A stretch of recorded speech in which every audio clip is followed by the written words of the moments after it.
Alléluia. Je vous salue fraternellement dans le nom de Jésus. Donc, je voudrais me présenter brièvement. Donc, pour certains d'entre vous qui ne me connaissent pas encore, je suis votre serviteur, le major Alisten Siméon, enfin né haïtien mais devenu français par naturalisation. Enfin, j'étais basé en Guyane française dans l'œuvre de l'armée du salut. Donc j'aime le Seigneur et c'est lui qui m'a choisi pour être un ministère de l'Évangile. Mais vous savez, donc, les enfants de Dieu, on n'est pas des enfants de Dieu pour ne pas avoir des problèmes, des difficultés. Et si je suis là ce matin, c'est parce qu'il y a des soucis dans ma famille. Mais les dirigeants de l'armée du salut dans les Caraïbes, donc conscients de la situation, ils ont accepté de me donner une retraite anticipée. Mais ayant retraité ne signifie pas qu'on est retraité pour annoncer l'Évangile. Donc c'est pour ça que je suis devant vous ce matin pour partager avec vous le message de la parole de Dieu. Et merci au serviteur, Papa Rock, qui nous donne cette opportunité.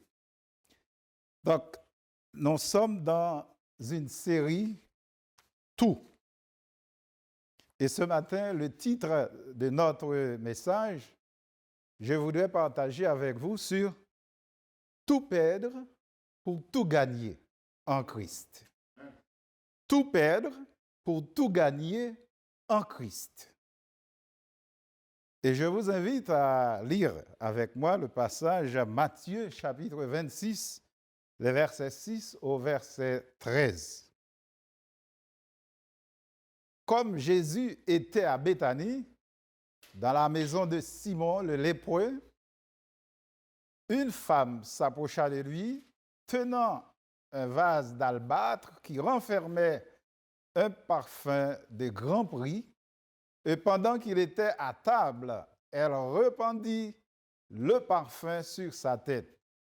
Les disciples, voyant cela, s'indignèrent et dirent : « À quoi bon cette perte ?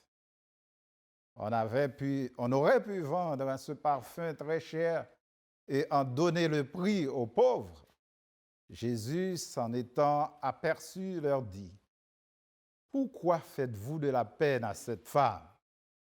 Elle a fait une bonne action à mon égard, car vous avez toujours des pauvres avec vous, mais vous ne m'avez pas toujours. En répandant ce parfum sur mon corps, elle l'a fait pour ma sépulture. » Judas veut livrer Jésus au chef des prêtres. Je vous le dis en vérité, partout où cette bonne nouvelle sera prêchée dans le monde entier, on racontera aussi en mémoire de cette femme ce qu'elle a fait. Amen.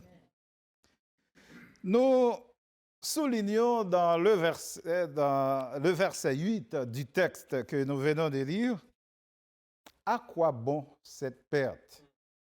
disaient les disciples avec indignation. Le concept « tout perdre pour tout gagner » peut être même considéré comme un principe de la vie courante. Pourquoi je dis ça? Mon père me dit toujours, pour avoir des amis, il ne faut pas avoir peur à dépenser ou à partager. C'est-à-dire qu'il faut être prêt à donner et pour aussi attirer des amis sur vous. Et pour gagner, il faut accepter de perdre. Combien cela est-il vrai? Ces deux mots, perdre et gagner, sont deux mots contraires, mais semblent être associés, surtout dans certains domaines de la vie. Par exemple, l'agriculteur ou le cultivateur qui sème et plante sait que sa semence doit se perdre dans le sol avant de pousser et grandir pour donner du fruit. L'investisseur ou le commerçant, il sait qu'il faut perdre son argent dans un projet ou dans un produit pour enfin récolter des bénéfices. Dans presque tous les domaines de la vie, il faut perdre pour gagner. Parfois, il faut perdre soit de l'énergie, ou de l'argent, ou du temps, et pour en gagner davantage. Il y a une pensée qui dit « le temps perdu ne se rattrape jamais ». Je ne sais pas si vous avez entendu. Mais moi, je dirais « cela dépend ». Pourquoi? Si ce temps est perdu dans des affaires inutiles, si vous passez du temps à lancer des pierres dans l'océan, si vous passez du temps à jouer de la carte ou du domino toute une journée, ce temps est perdu. Ce temps ne se rattrape jamais. Mais si vous passez du temps à prier, ce n'est pas perdu. Si vous passez du temps à étudier, ce n'est pas perdu. Si vous passez du temps à apprendre, du temps à lire un livre, du temps à travailler, si vous passez du temps à aider quelqu'un, ce n'est pas perdu. Il y a pas mal d'auteurs qui ont opiné sur ce concept, perdre pour gagner.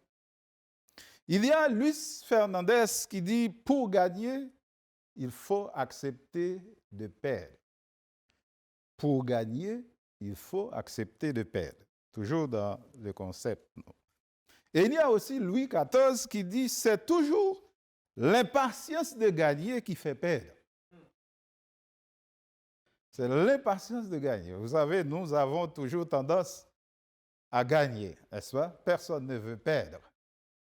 Et parfois, dans notre impatience de gagner, eh bien, on arrive à perdre. Et ça, c'est de la perte totale. On ne gagne en perdant dans cet aspect-là. Mais si dans cet aspect que nous voulons parler aujourd'hui, tout perdre pour tout gagner en Christ, eh bien, il faut accepter de perdre d'abord.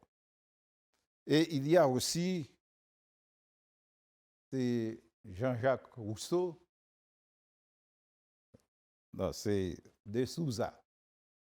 Il faut savoir perdre pour gagner. C'est le Monseigneur de Souza qui a dit ça. Et Jean-Jacques Rousseau va venir dans le diapo plus bas. Oserais-je exposer ici la plus grande, la plus importante, la plus utile règle de toute l'éducation? Ce n'est pas de gagner du temps, c'est d'en perdre. La plus importante, la plus utile règle de toute l'éducation, ce n'est pas de gagner du temps, mais c'est d'en perdre. Ça, c'est Jean-Jacques Rousseau. Il y a aussi le président François Mitterrand qui dit une fois, tout se ramène à ceci, gagner ou perdre. On ne reste jamais stationnaire, car ne pas bouger, c'est commencer à perdre. C'est comme si on disait, qui ne s'avance, recule. Donc, on n'est jamais stationnaire. Et ça, c'est même pour la vie chrétienne. Donc, si vous ne progressez pas dans votre vie chrétienne, eh bien, sachez bien que vous reculez en arrière. Parce qu'il faut être toujours en marche. Et il y a enfin le Blaise Pascal qui dit, que sert à l'homme de gagner tout le monde s'il perd son âme? Qui veut gagner son âme la perdra.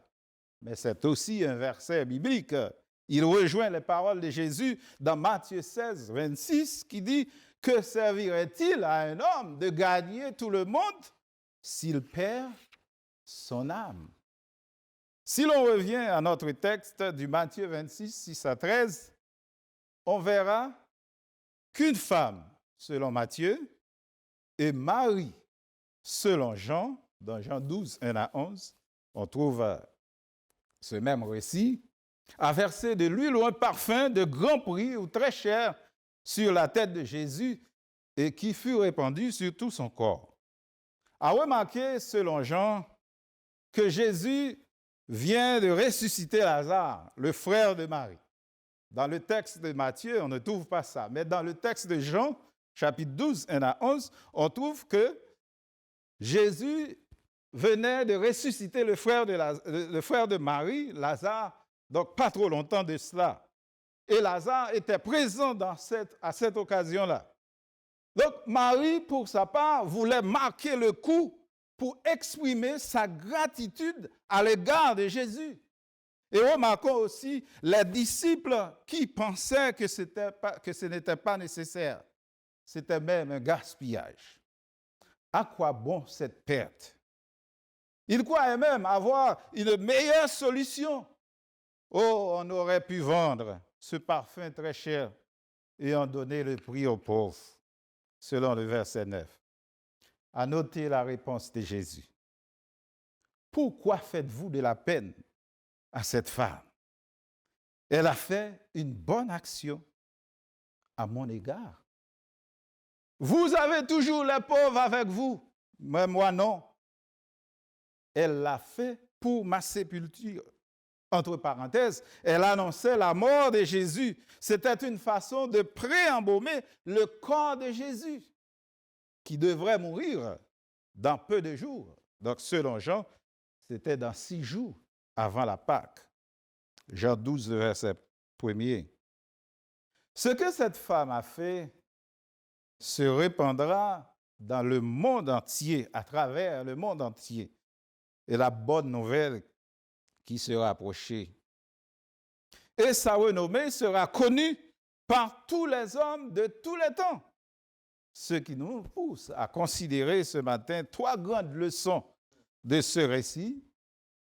Dieu ne veut rien à moitié, il veut tout. Et deuxièmement, rien n'est trop cher pour donner à Dieu. Et troisièmement, rien n'est perdu quand nous donnons tout à Dieu. Et c'est le résumé de notre prédication de ce matin. Et si vous oubliez tout ce que je viens de dire, ben souvenez-vous de ces 3 choses-là. Et nous allons en parler plus en détail. Premièrement, Dieu ne veut rien à moitié, il veut tout. Il y a un cantique dont le refrain nous dit « Oui, prends tout, Seigneur, entre tes mains j'abandonne tout avec bonheur. » J'espère que vous connaissez ce refrain. Donc, même si vous le connaissez différemment, mais c'est la même musique que I Surrender All. Donc, même si, en chantant ce refrain, il y a certains qui disent « Ce que j'ai le plus précieux n'est pas dedans. » Même quand on dit « Oui, prends tout, Seigneur », mais ce que j'ai le plus précieux n'est pas dedans. Mon argent, ma femme, mon mari, ma maison, ma voiture n'est pas dedans. On parle souvent de celui qui chante ce refrain. Oui, prends tout, Seigneur. Oui, prends tout, Seigneur. Entre tes mains, j'abandonne tout avec bonheur. Vous comprenez ce que je viens de faire? Pourquoi je retiens ma poche? Oui, prends tout, Seigneur, mais ce que j'ai dans ma poche n'est pas dedans. Ce qui signifie mon argent n'est pas dedans. Donc, vous trouvez ce genre de chrétiens à l'église, hein, même pas ici, hein, mais là où je viens. Donc, on vient à l'église, on chante et on danse, mais on ne veut pas contribuer pour l'œuvre du Seigneur. Donc, quand on dit oui, prends tout, Seigneur, c'est tout ce qui dépend de nous. C'est tout ce qui nous appartient. Il y a un auteur qui aussi a écrit un chant. Mon corps, mon cœur, mon âme ne m'appartiennent plus. Ton amour les réclame. Ils sont à toi, Seigneur. Donc, oui, prends tout, Seigneur. Et Dieu nous montre toujours à travers la Bible qu'il ne veut rien à moitié et qu'il veut tout. Dans Matthieu 6, 24, Il dit, nul ne peut servir deux maîtres, car ou il haïra l'un et aimera l'autre, ou il s'attachera à l'un et méprisera l'autre. Vous ne pouvez servir Dieu et Mammon. Donc le Seigneur n'accepte pas de partager. Il est un Dieu jaloux. Donc son amour ne se partage pas. C'est soit Dieu, soit Mammon. On ne peut pas servir deux maîtres. Donc on comprend bien pourquoi. C'est parce qu'il ne veut rien à moitié, mais il veut tout. Dieu réclame de nous une consécration totale. Il ne veut pas que nous partagions notre amour pour lui. Dans Marc 12, verset 30, il est dit aussi, tu aimeras le Seigneur, ton Dieu, de tout ton cœur, de toute ton âme, de toute ta pensée et de toute ta force. Dieu nous demande un amour consacré. C'est cet amour qui exige une attitude de cœur, qui accorde à Dieu une valeur et une estime telle que nous aspirons véritablement à vivre en communion avec lui, à nous efforcer de lui obéir et à rechercher sincèrement son honneur et l'accomplissement de sa volonté sur la terre. Je reprends. Cet amour consacré que Dieu nous demande exige une attitude de cœur. Donc, qui accorde à Dieu une valeur et une estime, et telle que nous aspirons à vivre en communion avec lui et en nous efforçant à lui obéir et aussi à accomplir sincèrement sa volonté sur la terre. Et deuxièmement, cet amour, notre amour pour Dieu doit être volontaire et absolu. Cet amour doit s'inspirer de son amour pour nous, manifesté en Jésus-Christ, son Fils, qu'il nous a donné. C'est parce qu'il nous a aimés qu'il a dit dans Jean 3, 16, car Dieu a tant aimé le monde qu'il a donné son Fils unique, afin que quiconque croit en lui ne périsse point, mais qu'il ait la vie éternelle. Donc notre amour, doit refléter son amour pour nous. Et parce qu'il nous a aimés, il a accepté de faire tout ça. Et en troisième lieu, cet amour que Dieu exige de nous inclut plusieurs choses. Premièrement, ça inclut un attachement personnel et loyal envers lui. Cet amour nous exige un attachement personnel et loyal envers Dieu. Ça aussi exige une foi qui démontre un attachement ferme et inébranlable à celui auquel nous sommes unis dans une relation filiale. Et troisièmement, la fidélité dans notre engagement envers lui. Quatrièmement, un attachement total exprimé à travers notre consécration à ses valeurs de justice, et ce, au sein d'un monde rebelle. Un attachement total exprimé à travers une consécration à ses valeurs de justice, et ce, au sein d'un monde rebelle. Et enfin, cet amour exige le désir de sa présence et de sa communion. Le désir de sa présence et de sa communion. Cet engouement à venir dans sa présence. Cet engouement à nous réunir pour l'adorer, pour le louer, pour le servir. Le Seigneur a voulu que l'histoire de Marie, dans Matthieu 26, versets 6 à 13, fasse partie de l'Évangile, parce que Marie démontre mieux que quiconque l'exemple de la consécration dont devaient faire preuve tous les disciples de Jésus. C'est-à-dire que chacun de nous ici présents devait suivre l'exemple de Marie.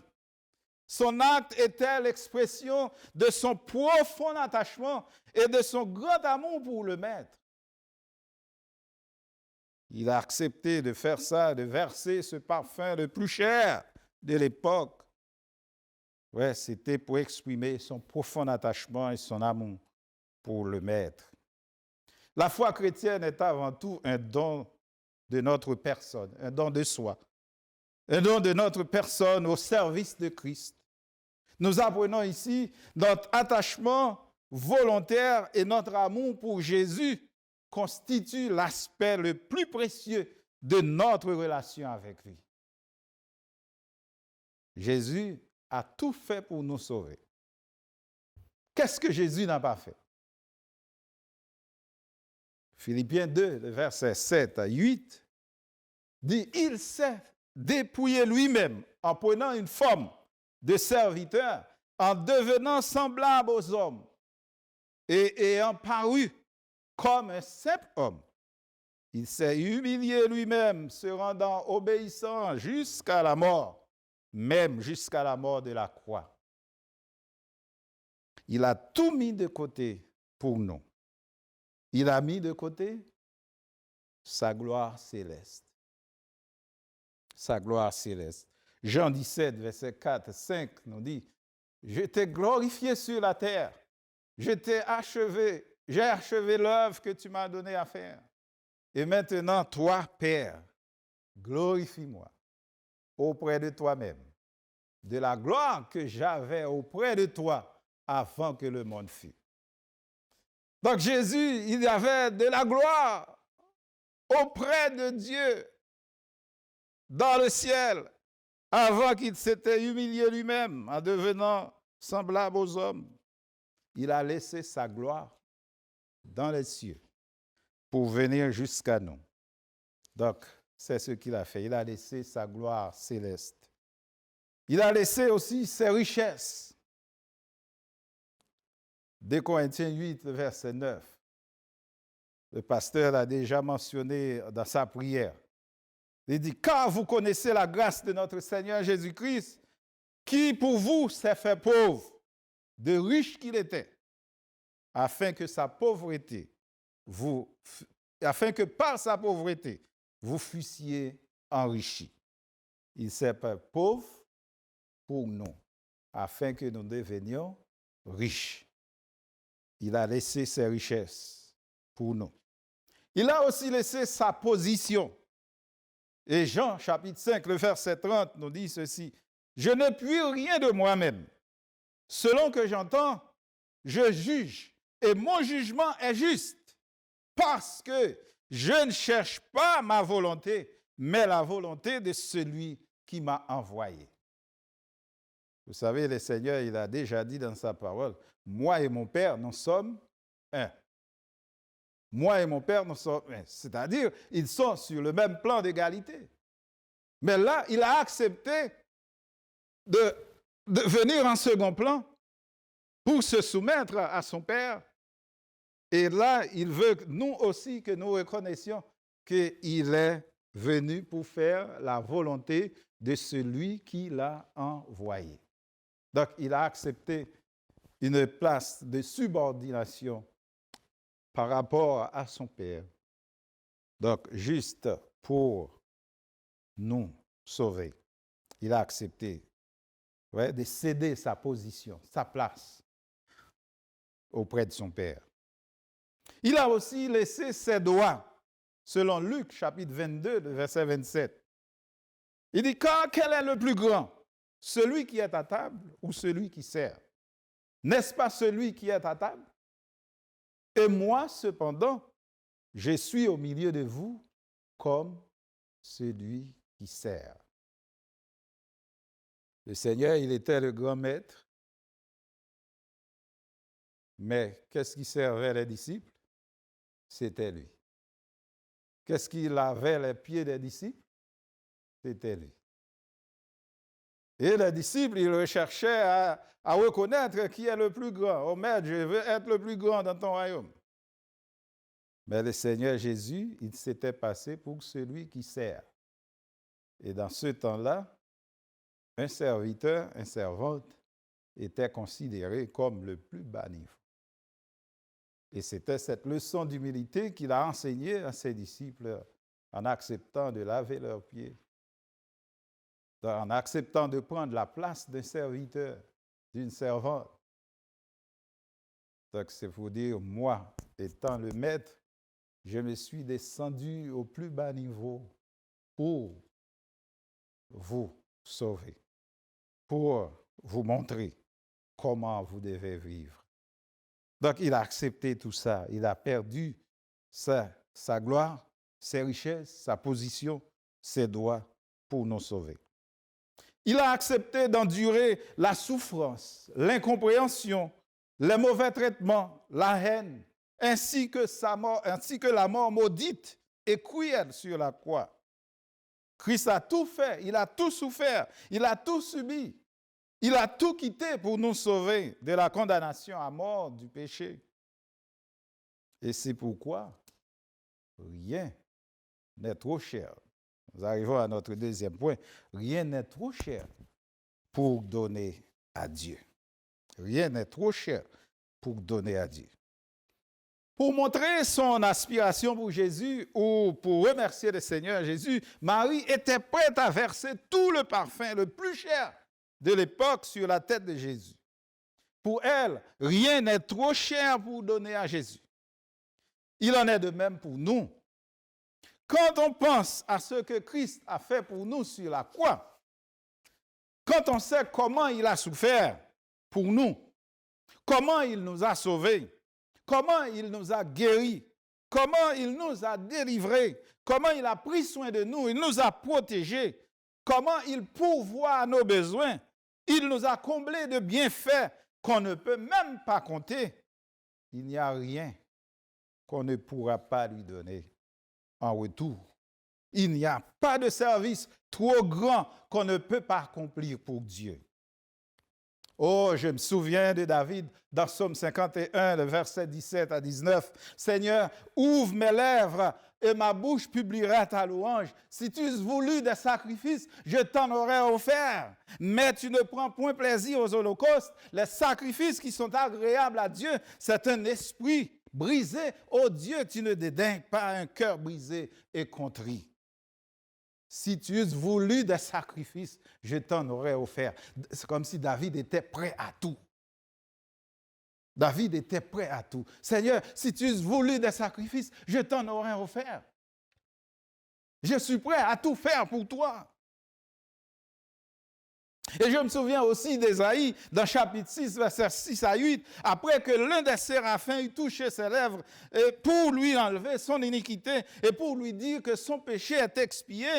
Oh, rien ne pourrait l'empêcher d'entendre la voix du Seigneur disant, « Qui enverrai-je? Qui ira pour nous ?» Et il a répondu, « Me voici, Seigneur, envoie-moi. » Il était prêt. Il était prêt. C'est parce qu'il a considéré ce que le Seigneur a réalisé dans sa vie, ce que le Seigneur a fait pour lui. Et quand nous sommes à ce point, mes chers amis, frères et sœurs, eh bien, il n'y a rien qui pourrait nous empêcher de tout donner au Seigneur. De tout donner. Cette Marie qui a vu Jésus ressusciter son frère après 4 jours dans la tombe, après avoir vu la gloire de Jésus manifestée dans la résurrection de son frère, rien n'était trop cher, ni trop en grande quantité, ni en trop grande valeur qu'elle ne pourrait pas donner au Seigneur.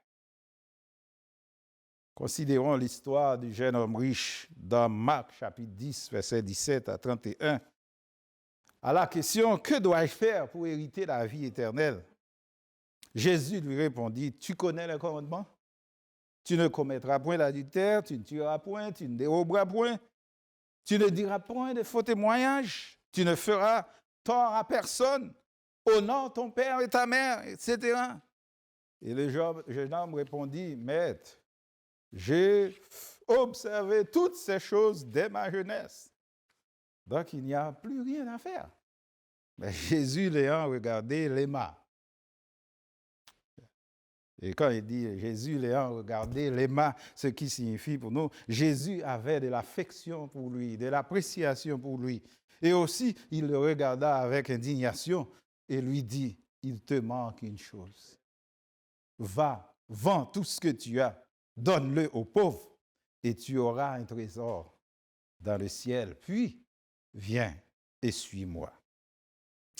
Mais au verset 22, mais affligé de cette parole, cet homme s'en alla tout triste, car il avait de grands biens. Le mot grec pour vendre ici est poléo, qui signifie troquer. Et les synonymes de troquer sont échanger, changer, donner, interchanger, permuter, remplacer, liquider. Donc c'est comme si Jésus disait à l'homme, il faut donner tous tes biens en échange à la vie éternelle que tu désires. Va les liquider pour donner de l'argent aux pauvres. Dans ce cas, Jésus était d'accord pour donner de l'argent aux pauvres. Mais dans le cas de Marie, il n'était pas d'accord. Dans le cas de Marie, il n'était pas d'accord. À la suggestion des disciples qui dit on aurait pu vendre ce parfum et donner de l'argent aux pauvres, il a opposé. Il a dit, vous avez toujours les pauvres avec vous, mais vous ne m'avez pas toujours. Quand il s'agit de Jésus, il passe avant les pauvres. Il passe avant quiconque. Jésus doit être notre priorité. Et ce que je veux dire par là, dans mon église d'avant, donc je veux toujours signifier que ça ne se passe pas ici, parce que je ne connais pas très bien ce qui se passe encore ici. On a entendu dire des chrétiens disant, je ne peux pas donner mes dîmes et offrandes ce mois-ci parce que j'ai dû aider des frères et sœurs qui étaient dans le besoin. Mais je vous dis, selon ce qu'on vient de constater là, ce que Jésus disait aux disciples ici, dans le cas de Marie, ce qui est consacré au Seigneur ne doit pas priver, non, ouais, ce qui est consacré au Seigneur ne doit pas être utilisé pour quelqu'un d'autre. Je ne sais pas si vous êtes d'accord. On ne peut pas priver le Seigneur d'un service, d'une offrande, d'un sacrifice au profit d'une autre personne. Si nous donnons la première place au Seigneur, il promet déjà de nous combler de toutes ces grâces, sortes de grâces, afin que possédant toujours en toutes sortes de quoi satisfaire à tous vos besoins et vous ayez encore en abondance pour toute bonne œuvre. C'est ce que nous dit 2 Corinthiens, chapitre 9, le verset 8. Donc le Seigneur, il promet déjà de nous donner en quantité. Mais il ne faut pas négliger sa part. S'il réclame de vous une partie, eh bien, il faut lui donner sa part. Et après, il va bénir le reste. Et vous ayez en grande quantité de quoi satisfaire à tous vos besoins. J'ai entendu souvent des chrétiens qui disent, ah oui, ceux qui sont fidèles à leur dîme. Je ne suis pas venu pour vous encourager dans votre dîme, mais je ne sais pas comment vous contribuez ou pas. Ce n'est pas l'idée. Mais on partage avec vous des expériences qu'on connaît. Parce qu'après avoir passé 31 années dans le ministère, donc, et il me reste encore 9, hein. Mais Dieu sait ça. Donc, des chrétiens qui sont fidèles au Seigneur dans leur contribution à l'œuvre du Seigneur, ils vous diront ça, ils témoigneront. Et peut-être j'en aurai des amen ici, s'il y en a. Donc, quand vous donnez au Seigneur sa part, il bénit le reste.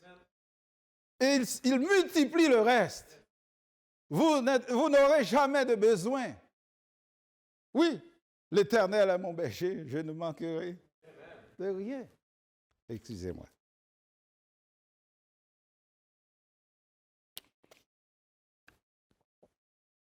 Donc, je ne manquerai de rien. Il multiplie le reste. Il y a des gens, peut-être vos voisins, quand ils touchent leur paye, ils ne pourront pas attendre le mois prochain. Ils sont obligés d'aller prêter. Mais vous, les chrétiens, ce que vous avez, peut-être ils touchent plus que vous, hein, mais ce que vous avez, il est suffisant pour vous, pour attendre le mois prochain. Parce que Dieu l'a béni, il vous donne de quoi satisfaire à vos besoins.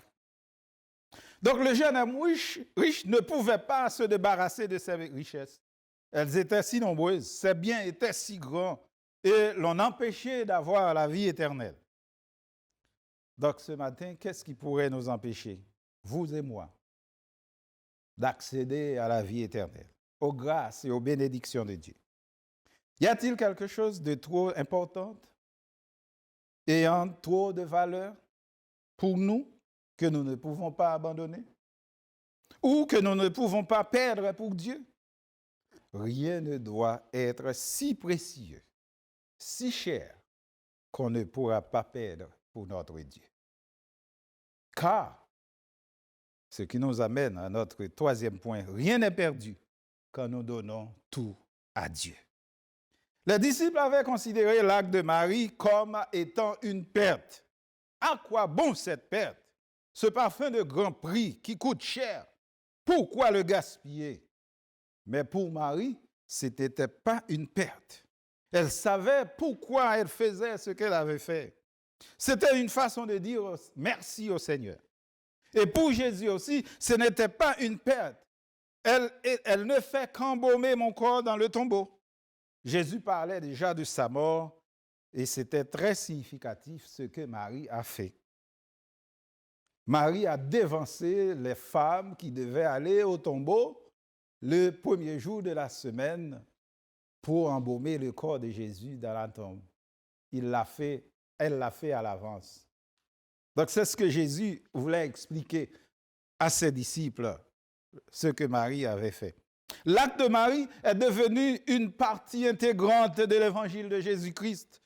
La bonne nouvelle de l'évangile, selon Matthieu 26, verset 13, « Je vous le dis en vérité, partout où cette bonne nouvelle sera prêchée, dans le monde entier, on racontera aussi en mémoire de cette femme ce qu'elle a fait. » Donc ce que Marie vient de faire là ne sera jamais oublié. Le Seigneur n'oubliera jamais ce que vous avez fait pour lui. Ce que vous avez fait pour lui. Il n'oubliera jamais ça. Désormais, cette action de Marie est gravée dans l'histoire de l'humanité. On parlera de Marie dans le monde entier. Tout d'un coup, Marie devient célèbre pour son temps et pour tous les temps. Marie a accepté de perdre tout le parfum cher pour gagner cette faveur, ce privilège de Dieu. Il n'y a personne qui accepte de perdre quelque chose pour Dieu qui ne reçoit plus de ce qu'elle a perdu. La parole de Dieu nous dit dans Marc 10, 29 à 30, Jésus répondit, « Je vous le dis en vérité, il n'est personne qui, ayant quitté à cause de moi et à cause de la bonne nouvelle, sa maison, ou ses frères, ou ses sœurs, ou sa mère, ou son père, ou ses enfants, ou ses terres, ne reçoivent au centuple, 100 fois plus, présentement dans ce siècle-ci, des maisons, des terres, des sœurs, des mères, des enfants et des autres avec des persécutions, et dans le siècle à venir, la vie éternelle. » Donc, quel que soit ce que vous avez accepté de perdre pour le Seigneur, il vous le donnera, et même 100 fois plus. Par exemple, Job devait tout perdre pour gagner le double de ce qu'il avait avant. Et c'est vérifié dans Job 42, le verset 10. Il a reçu plus de bénédictions dans ces dernières années que dans ses premières années. Encore Job 42, le verset 12 le confirme. Mes chers amis, acceptez-vous de tout perdre pour tout gagner en Christ? Demandons-nous, que devons-nous vendre? Si nous étions à la place des jeunes hommes riches, le Seigneur nous aurait dit, va vendre tout ce que vous avez. Que devons-nous vendre? Que devons-nous quitter pour Dieu? Pierre dit à Jésus, nous avons tout quitté et nous t'avons suivi, selon Marc 10, verset 28. Et toi, que dois-tu encore quitter? Acceptes-tu de tout quitter? Les mauvaises habitudes? Les mauvaises compagnies? Ou que veux-tu gagner en Christ? pour gagner ce que tu veux gagner en Christ, il faut accepter de perdre quelque chose ou quelqu'un. Je ne sais pas si vous entendez bien. Pour gagner ce que tu veux gagner en Christ, il faut accepter de perdre soit quelque chose ou soit quelqu'un. Peut-être il y a quelqu'un dans votre vie qui vous empêche de gagner Christ, de gagner ce que vous devez gagner en Christ. Il y a un embarras, il y a quelque chose dans votre vie qui vous retient en arrière. Il faut accepter de perdre ça, de laisser ça en arrière, de vous débarrasser de tout ça. Pour gagner la vie éternelle, le jeune homme riche devait laisser ses biens, ses richesses. Malheureusement, il n'a pas pu le faire. Et Anaïs Alma disait, le plus beau cadeau à donner à quelqu'un est ton temps, ton attention et ton amour. Le plus beau cadeau à donner à quelqu'un est ton temps, ton attention et ton amour. Qu'en est-il pour nous de donner tout notre temps, toute notre attention et tout notre amour à Dieu? Considérons cela ce matin. Qu'en est-il de donner tout notre temps, toute notre attention et tout notre amour à Dieu? Notre meilleur cadeau est de donner nous-mêmes. Donnons à Dieu tout notre corps, tout notre cœur, toute notre âme et toute notre pensée. Ce matin, à ne pas oublier les 3 points de notre message. Dieu ne veut rien à moitié, il veut tout. Rien n'est trop cher pour donner à Dieu. Et rien n'est perdu quand nous donnons tout à Dieu. Avant de vous laisser, je voudrais, si l'on peut, chanter ce refrain. Oui, prends tout, Seigneur, entre tes mains j'abandonne tout avec bonheur. Il y a une partie qui dit, oui, prends tout, Seigneur, entre tes mains j'abandonne. Rien, non. Sans rien garder, je te livre. Oui, prends tout, Seigneur, oui, prends tout, Seigneur. Sans rien garder, je te livre. Tout avec bonheur. Je ne veux pas vous demander de vous lever, mais s'il y a quelqu'un qui pense qu'il veut faire cette prière personnellement au Seigneur, oui, vous pouvez bien vous lever et faire cette prière personnelle au Seigneur. Oui, prends tout, Seigneur. Entre tes mains, j'abandonne. Sans rien garder, sans réserve, je te livre tout avec bonheur. Oui, prends tout, Seigneur. Oui, prends tout, Seigneur. Entre tes mains. Entre tes mains, j'abandonne tout avec bonheur.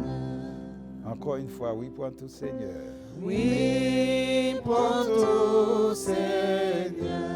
Oui, prends tout, Seigneur.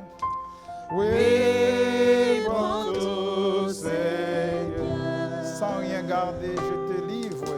Sans rien garder, je te livre tout avec bonheur.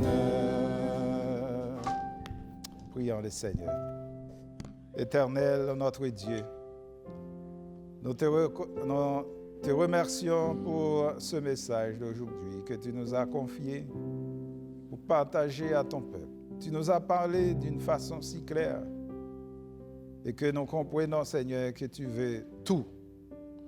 Tu nous demandes tout. Il ne faut pas qu'il y ait de réserve. Oui, Seigneur, nous avons besoin de la force de ton Esprit Saint en nous pour nous débarrasser de tout ce qui pourrait nous séparer de ton amour, de tout ce qui pourrait nous empêcher, Seigneur, d'obtenir ce que tu as en réserve pour chacun de nous. Et ce matin, nous nous présentons comme une offrande, comme un sacrifice vivant, saint et agréable à toi. Et si nous ne sommes pas encore agréables, Seigneur, fais-le pour nous. Et permets que nous puissions, Seigneur, ce que nous devrions être, comme toi tu l'as voulu pour nous. Tu as donné ton Fils Jésus, Seigneur, pour nous délivrer de tout péché. Et tu as encore dit dans ta parole, si nous confessons nos péchés, tu es fidèle et juste pour nous pardonner. S'il y a quelque chose en nous, Seigneur, qui n'est pas conforme à ta volonté, nous te demandons, Père, de le déplacer pour nous, de le renverser et de nous rendre purs et sans tache. Et de nous permettre, Seigneur, de connaître que ce matin, tu veux de nous tout, rien à moitié. Tu ne veux pas partager notre amour. Et tu veux de nous, Seigneur, une consécration totale. Et nous devons aussi, Seigneur, savoir qu'il n'y a rien qui n'est trop cher, qui n'a trop de valeur, qui n'est trop important dans notre vie qu'on ne peut pas te donner en retour. Parce que tout ce que nous avons vient de toi. Aide-nous aussi à comprendre, Seigneur, quand nous acceptons de tout donner pour ton royaume, pour ton service, tu nous le redonneras en retour, Seigneur. Et même plus de ce que nous avons donné. Seigneur, bénis ton peuple. Bénis chacun de nous qui a eu de la chance d'écouter ta parole ce matin. Et permets que cette parole soit effective dans notre vie et que nous la mettions en pratique. Bénis notre journée. Nous réclamons toutes ces choses dans le nom de Jésus. Amen.